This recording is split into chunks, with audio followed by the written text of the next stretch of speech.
Hi everyone, my name is Roisin. I'm one of the health promotion coordinators at UNSW, and our team works to help promote student health and wellbeing. At this very challenging time, we have put together a series of wellbeing webinars to help our students adapt and cope with the new very challenging circumstances that we've all been placed into at the moment. Thank you for joining this webinar on supporting a friend online. Before we get started, I would like to acknowledge the Bidjigal people that are the traditional custodians of this land. I pay my respects to elders, both past and present, and extend that respect to other Aboriginal and Torres Strait Islander people who may be watching this webinar. So this webinar is designed to help students recognise and identify when other friends and classmates may be struggling with their mental health at the moment. Part of my role is to help improve student mental health literacy, and that means that we can help you spot and identify when another student may be struggling with their mental health, know how to have open conversations about mental health and wellbeing, and know where to send them for help, because there are lots of great services. The purpose of this isn't to make you be qualified to diagnose a mental health concern or to be able to provide any counselling or therapy to your friend. Your role is just that. You're a friend, and this is how you support them to recognise that something may be wrong and that there are really good people that can help support them. So when we look at mental health, it's important to not look at mental health just as either good health or bad mental health. It actually sits on a continuum. So as you can see in the diagram, on one end there's poor mental health, and the other end there's good mental health. And we can slide up and down this continuum throughout our life, and even throughout our days. So for example, you may wake up in the morning, you may have overslept, missed one of your online tutorials, burnt your toast, and slide yourself a little bit into poor mental health. You're feeling a little bit stressed out. But then later on, you chat to some friends, you have a catch up or a coffee, and you start to slide back up again into good mental health. That's really normal, and that isn't a sign that there may be a mental illness involved. When we are concerned is when someone is spending a little bit too much time down in the poor mental health side of things. So the usual things that we do to help bring us out of our stress or anxiety aren't just working at the moment. And that's when we would think that there may be something wrong, and we may need to support someone to go and see a professional who can decide if the person has a mental illness and if there is any treatment or support necessary. So some of the common mental illnesses you may have heard of are anxiety disorders. So that's a group of disorders where anxiety would be present. Some of them that you may have heard of before may be social anxiety, OCD, post-traumatic stress disorder. They're all types of anxiety disorders, and they're the most common type of mental illness among Australian adults. This is followed by depression and bipolar disorders. You may be surprised to see substance use disorder on the list here, but substance use disorders are classified as a mental illness, and again, they're one of the most three common mental illnesses in Australian adults. So you can see in the bottom there that around 20% of Australian adults will have a common mental illness in any 1 year. So you may have heard of the term 1 in 5 Australian adults. So this is where that comes from.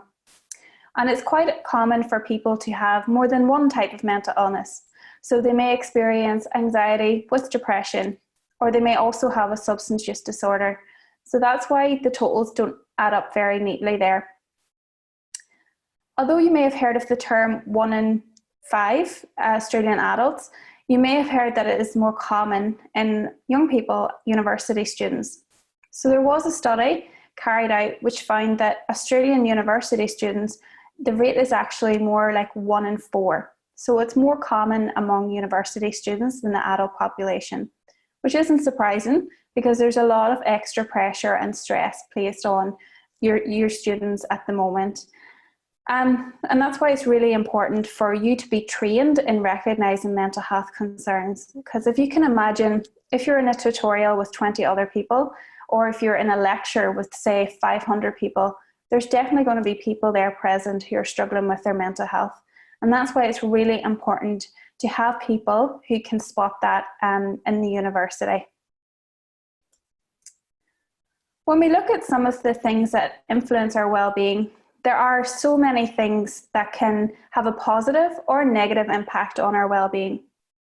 Some of these things we can control, and some of them we can't control. It's important not to get too hung up on the things that we can't control, like, for example, maybe having a family history of a mental health issue, because that does not necessarily mean that you're 100% going to get a mental health problem in your lifetime. It just means you may be more susceptible, so you need to concentrate your efforts on the things that you can control to promote your well-being. When you look at the list here and think about the current context with coronavirus, you can see that nearly all of these things are going to be impacted with the current lifestyle that we've all been asked to adapt. So definitely social isolation is going to be more common at the moment. You may have lost jobs, you may have not been able to see your partner, academic issues, we're now all studying online, and stress is going to be really common. So it would be quite normal for someone to notice a change in their well-being as a result of COVID-19 and the current restrictions we have in place. That's why it's really important that we're now looking out for our friends who may be struggling and not coping as well as we would hope for at this present time. So normally when we're with someone, there are some things that we can notice which would indicate that they may be struggling with their mental health. This can be things like loss of interest and motivation, withdrawing, so not actually coming to class, missing class completely. People can become very tired and just lost all energy, or acting in an inappropriate or destructive way. So as you can see on the screen there are lots of things that can occur. What's really important to note here is that we're looking for a change in behaviour. So if your friend has always had poor attendance or been late to class, and that's just them because you know that they spend half the night on the phone to their partner or online gaming, that wouldn't necessarily indicate that there's anything wrong there. But if it's a change in behaviour that there's no explanation for, that's when we might start to think a little bit more about the reasons behind that. Now, as I mentioned at the start, there are many different types of mental illnesses, and we just looked at the 3 most common.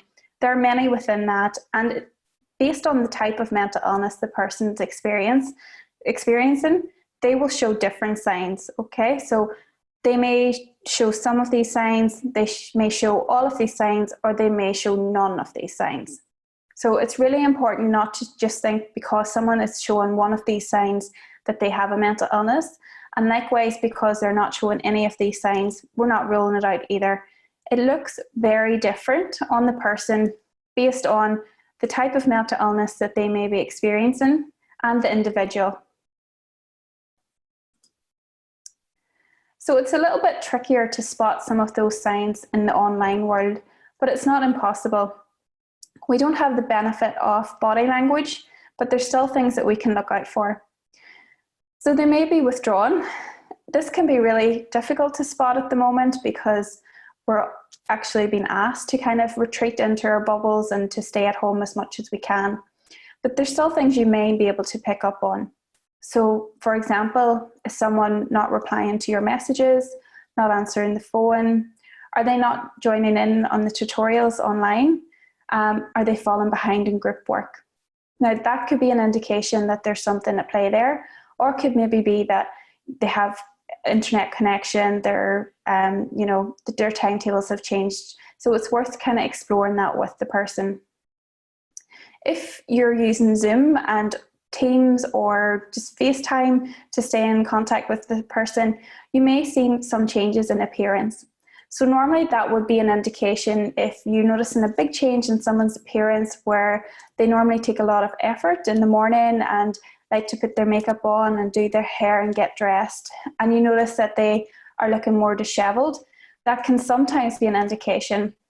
That's really tricky at the moment because most of us are now wearing our comfortable clothes, wearing our tracksuit bottoms or pajamas and not putting as much effort in.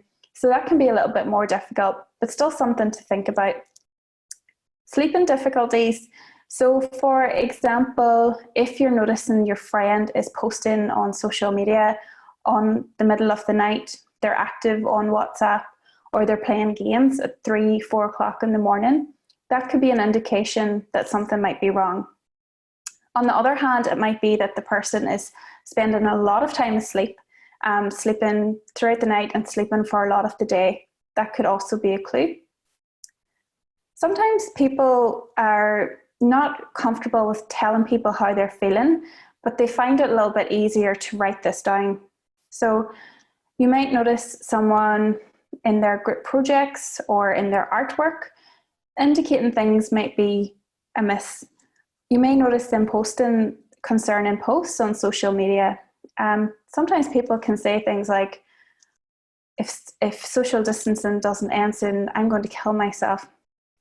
And although those can be throwaway comments that people don't mean, it's still we need to take care to make sure that the person isn't genuinely trying to get some attention and for people to recognize that they need help. So we have to be careful not to just assume everything is a throwaway or comment or a joke. Sometimes people can use jokes or sarcasm and trying to kind of test the waters to see how people react when they're telling them how they're feeling. And the big thing is changes in mood. So when someone has been feeling quite down, it's hard to, be as enthusiastic in class and to have that same sense of humor. Sometimes people may have a change in mood where they become overly excited and very enthusiastic when that's not normally their mood either. So any sort of change of mood could be an indication, and it's something for us to look out for. That can be really challenging to identify, but the good news is that quite often the person will tell you.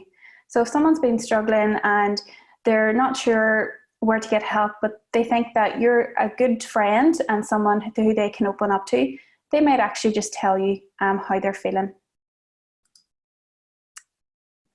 So what's really important here is that you're not trying to be the expert or the perfect friend and saying all the right things and getting everything right. Nobody expects that from you. What's really important is that you just listen to the person and show that you care. That's a really, really important first step because it means the person will be more likely to open up to you again in the future. So we want to keep the relationship really positive. And just be yourself and don't think about all the perfect things that you need to say. So some things that's really helpful, if the person messages or puts on their Facebook post that they're feeling really down or have written some sort of post that causes you concern, it's best to message the person privately rather than replying in the comments. If you're replying in the comments and other people can see that, they're probably not going to be as likely to open up and tell you how they're feeling. So take it offline, put it onto their private messenger account, text them or pick up the phone and call them. So they'll be more likely to be open and honest about how they're feeling. It's really important to listen attentively and patiently. When someone's feeling really down and has felt this way for quite a while, it can be hard to articulate to someone how you're feeling. They may not know how they're feeling, they may feel nothing, may feel numb. So it's really important that we give them space to get the words out that they need to explain what's been going on. So if you're doing this through texting or through messaging or email, that can, seem a little bit uncomfortable sitting in that silence. You may see that the 3 dots appear on the screen that the person's typing, they stop, they come back, they're not typing anymore. It's important to leave them a little bit of space to reply and not try to guess how they're feeling. What can be helpful is to just type something like, it's okay, take your time, I'm not in any rush. Giving them the reassurance that it's okay to take their time to think out what they want to say. When someone does tell you how they've been feeling, that's a really big step for them, and it can be challenging. So thank them for being honest, and just say things like, I'm really grateful that you opened up to me, and I think that we will be able to work together so you don't feel like this anymore. Be respectful and take their feelings seriously. So if you think that the person may be overreacting or is feeling the same as everyone is feeling at the moment, it can be a little bit tempting to say, yeah, I know how you feel. I have this assignment due, and I have this exam, and this, I've lost my job, and turning it around and explaining how you're at. And that might be a way to try to make the person feel better, as if to say, you know, it could be worse. This is what I'm going through, or this is what my friend's going through. That's not actually very helpful, because that person is, you know, living through their own experience. And if it's making them feel down and anxious, it's really important to respect that and not to try to minimize how they're feeling in any way. As I said, we're not expecting you to be the professional here, but your role is to try to help them connect with the professionals that can help. And we'll talk through about some of the professional services that are available at UNSW and externally in a few slides' time. Not everybody who is you know, feeling down or stressed out or anxious has a mental illness, and not everybody does need to get professional help. So if someone's just feeling a little bit down and just needs to talk to you, that might be enough, and they can start to feel better. So it's important not to force someone to get help if they're not ready or if it's not required. But it is useful to give some options for support. So rather than saying you need to go and speak to a counsellor in caps, giving them a few options of things that may help, and they can decide which one they're ready to look into at that stage. And what's really important is to give the person a sense of control. They may feel like their life is spiraling at the moment and that they've lost all hope and control. So by actually giving them control of what the next step is, will help them to start feel better, and they'll be more likely to follow through with what you suggest. So again, don't focus on being the perfect friend and saying absolutely everything you need to say, but here are some things to think about that maybe would not be as helpful in these scenarios. So as I said, don't message them in public. What's really dangerous when people post stuff online that's concerning is that there is this bystander effect. So this is where people see someone expressing these thoughts in a public forum and assume that someone else has reached out. They may assume that they're not the right person to reach out. Someone else would be closer. Someone will already looked into it. We can't assume that, so it's really important that we do actually reach out for help. If the person already has contacted services and someone else has reached out to them, then all it does is show that you're also another person that they can contact in the future if they're feeling this way, and it shows that you care. So there's no harm in reaching out. If someone else already has, that's okay. As I said, we're trying not to ridicule or minimize people's experiences. They're very real for that person, and we just need to give them the space to talk about how they're feeling. It can be tempting if you're seeing people behaving in a way that's not helpful to their mental health, to, you know, think of some of the sources of their problems. So for example, if someone is using a lot of alcohol to manage their feelings, or is you know, staying up late, comfort eating, and that may in turn impact their mental health. But it's not our role to use any judgment or blame because of that. So we're not saying, well, it's no wonder you're feeling this way because you're drinking too much at the moment, or you're using a drug that's making you feel worse. It's important that we don't use any blame. It's quite likely the person may already know that that's making them feel worse, but what we're trying to do is link them in with the experts that can help them, and use some therapies, especially if there is a substance use disorder at play there. As I said in the last slide, we're not forcing people to get help if they're not ready. So if someone's, you know, just starting to open up and they're not in the place yet to get help, it's really important that we don't force them to do that. Now, we have said unless they're in a crisis. So if someone is feeling suicidal, or if they are at risk of harm to someone else, then it's important that we do get them help without their permission. We'll talk that through in a few slides' time. It's also important not to threaten or guilt the person into getting help. So by example, saying, well, if you really cared about me, you would get help. I'm really worried about you. I really want you to get help. Again, if they go into see the psychologist and they're not ready to open up, it's not going to be a very productive session. And what's really important is to not keep thoughts of suicide a secret. So I have a quick video here, which I'm going to play. This is about how you can use Facebook to report comments which are alarming to you. And the tool will help you contact the student or your friend to let them know you're concerned. This is for Facebook and it's a little bit old, but the technology still works. And there are similar functions on Instagram and other platforms.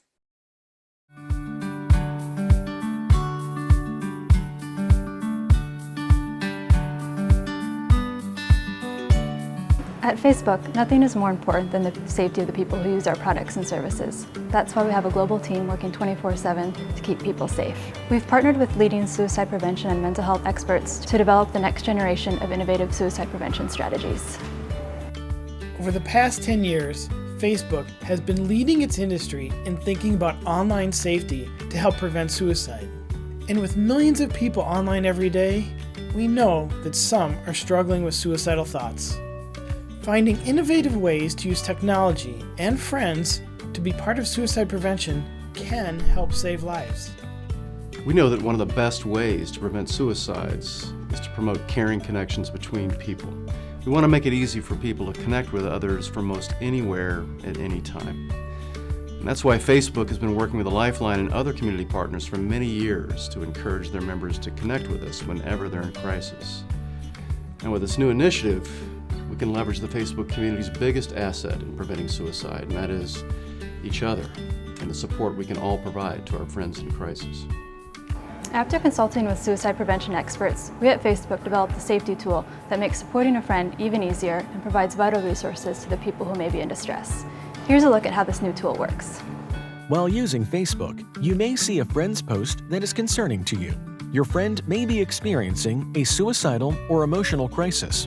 And by using this new tool, Facebook will be able to provide you with helpful information and reach out to your friend to provide the help and support that is needed to keep them safe. Just as you would report any other content, find the click-down arrow in the upper right-hand corner of the post. Click on this and select Report Post. The next set of prompts will help Facebook understand what is happening. First, choose a reason. Next, tell us what's wrong with the post. Last, choose a type. When suicidal content is selected, a menu of support options will appear on your screen. If your friend is in immediate danger, call local emergency services right away. If no medical emergency is apparent, you can choose from the following support options. The first option is to message the person directly to offer your support. Facebook will suggest text if you need help finding the right words to say. Otherwise, you can write your own message. Be sure to tell your friend that their post concerns you and ask if they need help. The second option is to reach out to a mutual friend who may be able to talk to the person in crisis. If you know someone who may know or understand what your friend is going through and could be helpful, or if they live close to your friend, select this option. The third and fourth options direct you to contact helpline services. The National Suicide Prevention Lifeline is a confidential service available in the USA. Trained helpers are available 24/7 to give advice on how to best support your friend. The final option is to ask Facebook to look at the worrisome post. When you select this option, Facebook will review the post and offer support and resources to the friend in need. Your information remains confidential. The other important part of the tool is that the friend in trouble receives information about how to get help and seek support. If a friend reports your post, the Facebook team sends you a pop-up message that will appear the next time you sign on. If you would rather skip this step for now, or believe you may have received the help message by accident, you can select Skip This, and you will be redirected to your newsfeed. The message also includes a menu of supportive options that can help you through a difficult time. You may decide reaching out to a friend is the best option for you. If you choose to talk with someone, a prompt to message them directly appears.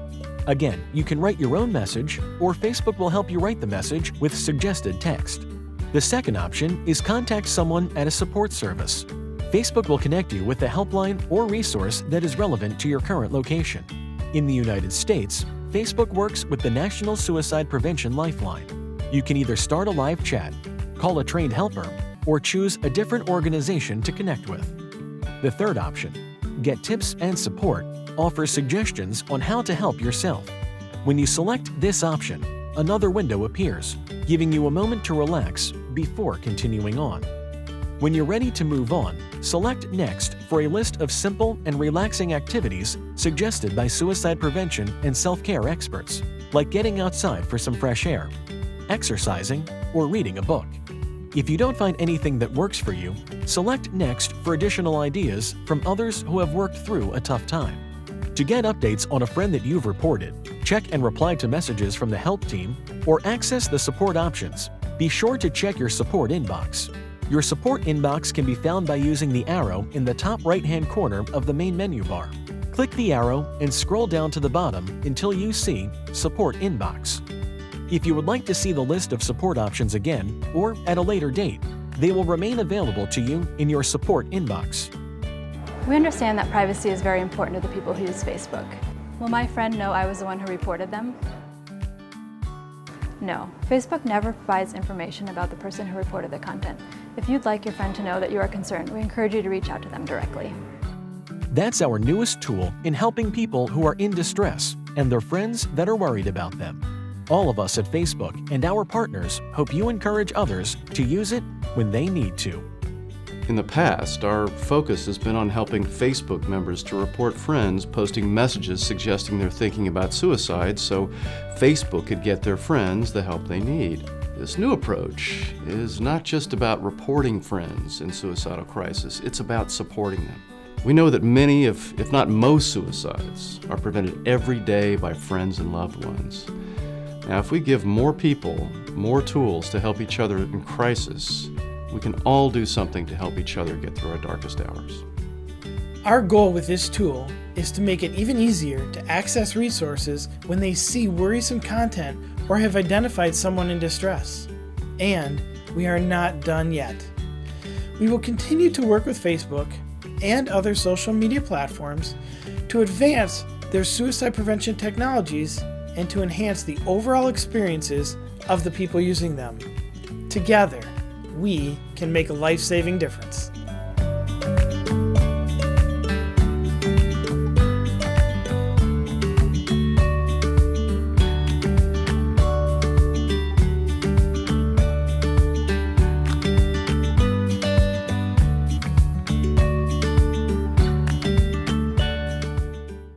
So at UNSW, there are lots of different services that work together to help promote student well-being. The first you may have heard of as student advisors. So the Student Support and Success team are based in the John Goodsell building, but they also offer sessions through the nucleus. The student advisors are all really well trained in providing support for students, and a lot of them have training in mental health as well. They are really a good place to start for someone who has mild to moderate mental health concerns. So quite often the reason why someone is feeling really stressed out and anxious is because of some practical thing that's not working out for them. So for example, your friend may have a housing issue, or they may have financial issues that are causing them to feel very stressed out at the moment. So it's really a good idea to get them into the student support team, who can provide some support with the practical stuff that they may need. So they can provide information on accommodation, they can provide financial support for students who are struggling. If they're having any sort of issue to do with their studies, they can provide support with that. And that's a really good starting point for someone who's not quite ready to go to see a counsellor at this stage. But if the student does need some sort of mental health support, the student support team can help refer them into CAPS services. They have a really positive relationship with them. So if someone needs to see a psychologist, they can easily refer them into the service. But quite often, once they get that practical help for what's been stressing them out, they may not need to engage in any of the services. The International Student Experience Unit is very similar, but this is designed specifically for international students.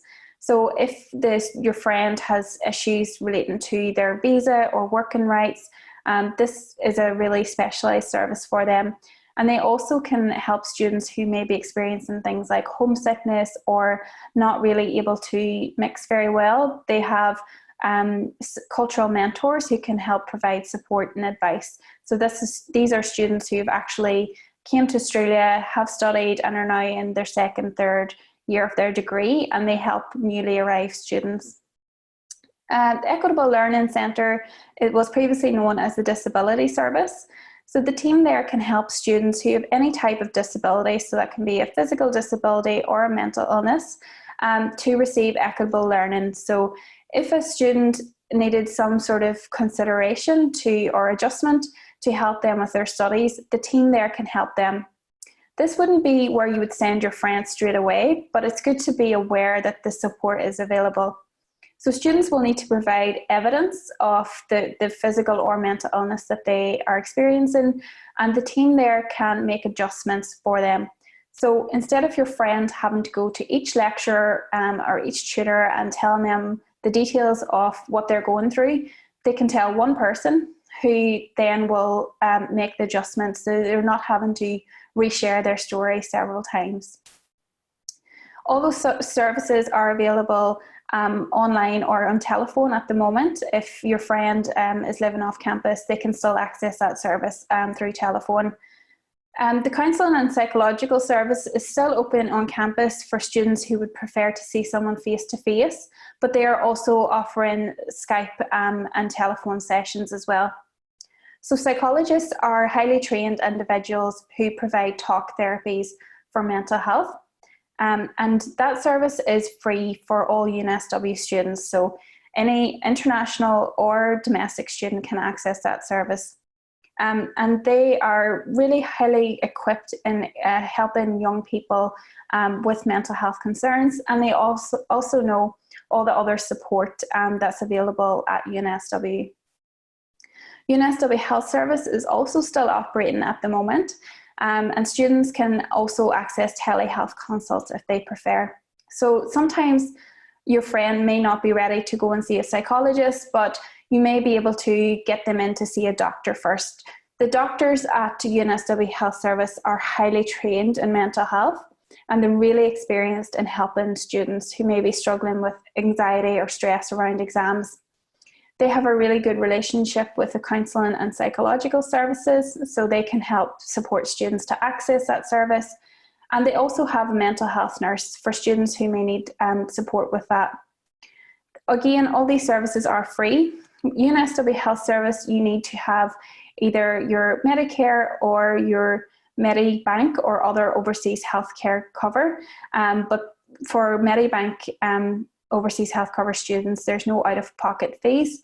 For people who are insured with other providers, there may be an initial expense which can be claimed back. So as I said, it's good to give your friend a lot of options of people who can support them. So as you can see, there's lots available at UNSW, and of course there are services externally. Your friend may not want to speak to any of these services because they're concerned that their lecturer or their friends would find out. So it's really important to explain to them that these services are all confidential. So that means that if you go to see a doctor or a support advisor, their tutor won't find out, and it won't go on their academic record. So it can be really a barrier to people if they are worried about that. So spend some time talking that through with your friend. The only reason why any of these services would need to go beyond that confidentiality is if they were concerned that that person was at risk of harm to themselves or others, and then it would only be telling people who are able to provide support. So it wouldn't be ever telling a friend or someone like that. It would be another health professional that could help them. So your friend may still have concerns about accessing support at UNSW, and that's okay. There are lots of other services that they can access externally. So they can go and see their GP off campus, or they can arrange a session with another psychologist, and that's okay. Whatever they're most comfortable with at this time. One solution, if your student is really nervous about meeting someone face-to-face and talking to a psychologist, may be using online therapies, which are really useful at the moment, considering that we're all using technology to stay connected at the moment. So one example is This Way Up, which is an online CBT program. So that's one of the talking therapies that psychologists would use in their practice. This Way Up is developed in partnership between UNSW School of Psychology and the St. Vincent's Anxiety Clinic, which is in the city. And these programs are self-paced courses where your friend would have one session per week, which would last for about 1 hour, and this would last for about 6 weeks. And it uses cartoons. You're not speaking to someone directly. It's self-paced. You do exercises and some reading within that. There normally is a cost for some of the courses, but at the moment all the courses are free. And there's a few different courses available. So what's really useful is if your friend goes on the website, there's a tick the test button, and they can click that and answer some questions, and it will decide which course is best for them, and it will recommend, and then they can access those courses for free at the moment. There's also a student wellbeing course, and this is for people who maybe are feeling really well at the moment, but just know that they need to take extra steps at the moment to promote their well-being with all that's going on at the moment. So even for yourself, that's a really useful course to use at the moment. And that's available online at This Way Up. This wouldn't be suitable for someone who was really in distress. If your friend is really, really in distress and you're worried about them, it is best to get them in to see someone professional rather than doing an online course like this. But if someone isn't at a high level of distress but isn't ready to speak to someone just yet, this was a little taster of some of the things that they may experience in a psychology session, so that they have more of an idea of what to expect, and it will hopefully get them to the level where either they don't have that concern anymore and they feel better, or that they're in a position to actually go and see someone face to face. So what if the person doesn't want help? So we kind of touched on this already. It's really important to find out why. So there may be a barrier to the person accessing support. For example, they may be concerned about confidentiality. And now that you know that the services are all confidential, you can explain that to them. They may be worried about cost, and you can let them know about some of the free stuff that's available online and through the university at the moment. But if they're really set that they don't want to get help right now, that's okay. You can continue to encourage them, but not putting too much pressure on them. And we really don't want to guilt the person into going to see somebody. Just leave the relationship very positive and let them know that you're prepared to talk again in the future. And if you can, check back in to see how they're going. If symptoms become severe, you may need to seek assistance without their wishes. So this is if someone you're worried about is in a high level of distress, then we have to take their safety over confidentiality in this case. This doesn't happen very often, but if that does happen, it's important to know that it's really not okay to try to keep the fact that the person's feeling this way a secret. Okay, now we're going to touch on suicide over the next few slides. And I just want to take a moment to take a breather with you. What we've covered in the webinar so far has been quite heavy material, and we're about to talk about a really delicate subject now. It's really good to talk about mental health, and it's good to talk about suicide so that we're not adding to the stigma and hiding it under the carpet. We want people to feel comfortable in talking about how they're feeling with their mental health and to be able to reach out if they ever are feeling suicidal. That being said, it can be very triggering for people who've maybe lost somebody to suicide or have had suicidal thoughts or attempts before. So If you're feeling that the next few slides are a little bit too heavy and you need to take a break from the presentation, that's absolutely okay. And I would really encourage you to do that. Take some steps to self-care. And if you're in need of some support, you know about the services, CAPS, the student support advisors, and please reach out to those or to those around you if you're feeling that this content is a little bit too close to the bone for you at the moment. Okay, so when we're really concerned about someone and they seem to be in a high level of distress, it's important to assess if the person may be having suicidal thoughts. So some information on suicidal thoughts is that they're actually more common than suicides. So a lot of people will have suicidal thoughts, but don't actually go on to take their life. And that's reassuring for someone who may be experiencing these thoughts and are really, really afraid and anxious because of that. So it's good for us to reassure them that because they're having these suicidal thoughts does not necessarily mean that they will act upon them. And with the right support and professional help, they will go on to start to feel better and to get back to full health again. Another important point to make is that you may have lost someone in your life to suicide before, and we may talk about things in this presentation that you think that you missed something or you could have done something differently. Please don't feel like that. It's really important to remember that you don't know what you've never been taught, and everybody is only doing the best they can. So nobody should ever feel guilty or feel like they have missed something if you've lost someone to suicide. It's a really, really challenging thing, and you really need to prioritize your self-care at the moment. And the things we're talking about today is just, some of the things you may notice, but there can be so many other things, and it's really impossible for us to cover that all in such a short webinar. So some of the things that we would usually look out for to assess for suicidal thoughts is someone actually just threatening or telling you that they're going to hurt or kill themselves. And sometimes people can do that online.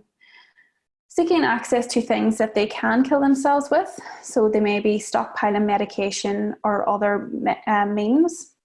Talking about death, writing about death, including social media, messages or the phone, or it could be in group assignments, in any sort of assignment or an artwork. Just a general sense of hopelessness and feeling like things will never get better and they're always going to feel this way. You may notice that they're starting to act recklessly, as if they don't have any value for their life and they wouldn't care if they lived or died. So for example, drinking too much, using drugs too much, or even just physical things like putting themselves in danger on roads, or engaging in like really thrilling sports that they wouldn't usually do. Withdrawal, as I said, can be a big one. So you might not actually be able to spot any of the signs because the person is withdrawing completely from classes, not replying to messages or answering calls. Dramatic changes in mood can be when someone, of course, is feeling really, really low and hopeless, or can be if someone has been feeling depressed for a long period of time and suddenly starts to feel a lot better. And this may be because they have found a way to end their suffering and that they think that I'm not going to feel this bad anymore. And that can actually come across as a person feeling much better, and you might think that this is a really positive time. Or someone may just have absolutely no reason for living, no sense of purpose, and saying things like, people would be better off without me. Those are some indications that would concern us. So if you think your friend is suicidal, it's really important to ask them directly. And this can be really, really challenging for people. And we do acknowledge that it's something that we're probably, not very comfortable in doing, but it's really important that you do ask. It's really important that you ask this question directly. So sometimes people can say things like, you're not thinking of doing something silly, or you're not thinking of harming yourself.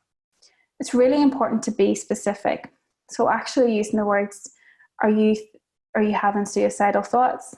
Are you thinking about suicide? Are you thinking about killing yourself?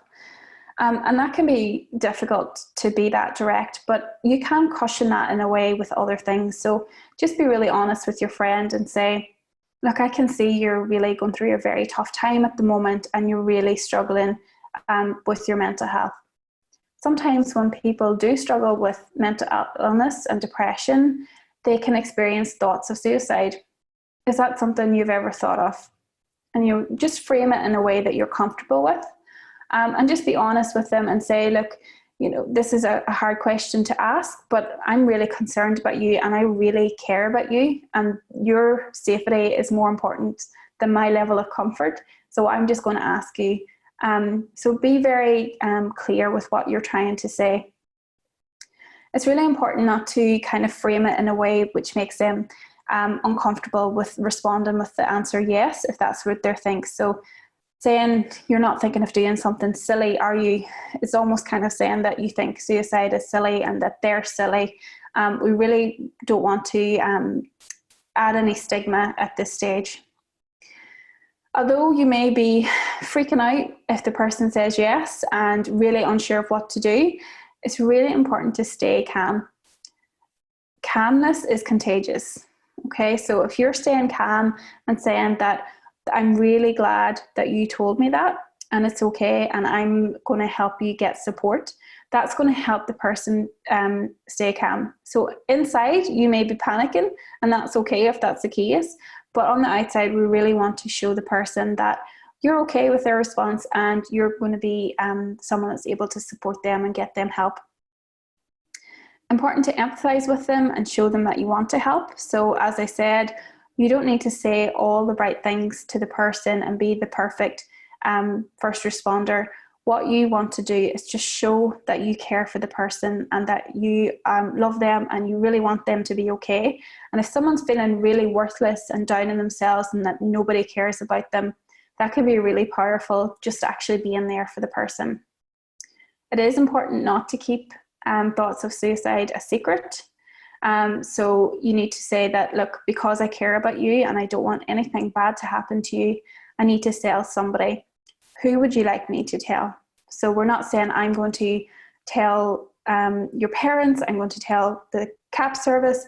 You're deciding with them. Someone has to be told that can help, because I don't want you to end your life. I would really miss you, and I think you're a brilliant person and I know you'll be able to get support. Who would you like me to help you connect with? So it's really important you stay with the person until they can get appropriate professional help. If you think they're suicidal, stay calm. Reassure them that help is available and that thoughts of suicide are actually quite common, and it doesn't mean that they will act on them. Let them know that although they're going through a really, really tough time at the moment, they won't always feel this way. If they are quite open and honest with you about how they're feeling and they're willing to get help, they're not in any immediate risk of harm at the moment, then some of the steps you might try, so giving them these options. So if it's between 9 to 5, Monday to Friday, you can call CAPS, the counselling service, that number on screen there. That will get you through to the counselling service, and they will always have a senior counsellor on call. So that senior counsellor will be able to provide support on what's the appropriate next steps and maybe get them linked into services. Ideally, you want your friend to be able to speak to them directly so they can talk through how they're going. The mental health line, the number is on the next screen. The mental health line New South Wales is a fantastic phone number for anybody in the community to use. So if your friend is feeling suicidal, not an immediate risk of harm, you could call this line or get your friend to call them if they're more comfortable. Ideally, it's great if your friend does call them. And you will get through to a mental health nurse who is in your local area, and they can provide support on what the next steps are. If your friend is in crisis and they need to come directly to you, they can actually come to where you're at because it's based to your local area. And that's a really great service. Even if you wanted to call in advance of reaching out to a friend for some advice and you're not sure what the next steps are, they can help provide some information and support. And it kind of takes responsibility off you. So if you're not sure what is the best step for you to take next, the professionals there can help you talk you through that, and give you the confidence that what you're doing is correct. UNSW Health Service as well. So if your friend is on campus, you could actually take them to the health service, and just let the reception staff know that your friend needs to speak to somebody straight away, and there'll always be someone available to help. Lifeline is a really fantastic crisis phone line. So if you could get your friend to call them, and they will be able to provide immediate support to them. However, if your friend is refusing help and you're worried about their immediate safety, then the best step is to call 000. So this is the phone number that will connect with emergency services in Australia. Just explain to them what's going on, and they will be able to send an ambulance to where you're at and support your friend. So if your friend's in immediate support, that's the best, immediate need of support, that's the best phone number to call. Remember that the services at UNSW will be closed in the evenings, and they're not crisis services. So it's really important to have those other services and phone numbers at hand if you need support outside of that. So those phone lines that I mentioned, the mental health line is a really good phone number to have in your phone. Once you call that phone number, it will ask you which area you're living in, and they will be able to link you in with the closest mental health team in your community. Lifeline, the phone number again is 24/7, and they have a texting service which is available in the evening. So if your friend's more comfortable in texting someone, they can do that.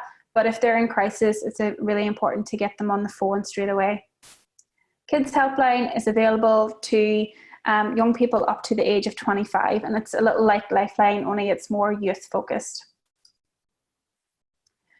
Okay, so we've covered a lot of content in this webinar, and I recognize that it's not a very easy topic to talk about, but it is really important that we do.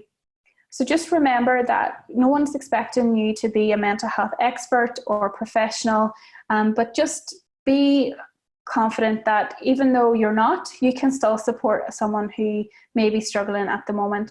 And it's really important not to just sit back and assume that someone else has reached out or that it's not your place. It's really important just to reach out to that person. And if they're okay, then that's brilliant. And if they're not, you know that there's lots of support available, and you know how to help them access that support. When you do provide support to someone, you can feel really great, and you can feel like you've made a difference, and that's really good. But it can also be tiring, and you may feel a little bit exhausted afterwards. So as the saying goes, you can't pour from an empty cup. It's really important to self-care and look after yourself after providing that support, so that you're able to support your friend down the line. Because if you're giving all your energy to them, you're going to have nothing left to give if they need you again in the future. If you do feel like you would need to speak to somebody after providing support, then that's okay. You can access any of those services that we've talked about and just let them know what's been going on, and they'll be able to give you some strategies to boost your own mental health and well-being. One thing that is a really useful framework for supporting your well-being is the Wheel of Wellbeing. And this is a holistic approach to well-being, and it just talks about the different aspects of how we can self-care. So sometimes people think self-care is putting on a face mask and lighting a candle, which is okay if that helps you de-stress and relax. But what you want to do is to look at the other things that are important for our well-being. So if you're interested in finding out a little bit more, you can search the Wheel of Wellbeing online, or you can follow Student Minds UNSW on Instagram. That's a group of volunteers who are really passionate about mental health, and they use the Wheel of Wellbeing to guide the support that they're providing for students at the moment. Thank you for listening to this presentation. If you've got any questions relating to how to support a friend, please reach out. I'm based in the Health Promotions Unit, and you can contact us on healthy@unsw.edu.au, and we'd be really happy to answer any questions you have. Thanks for listening to this workshop, and please do a little self-care activity today after spending time in this workshop. Thank you.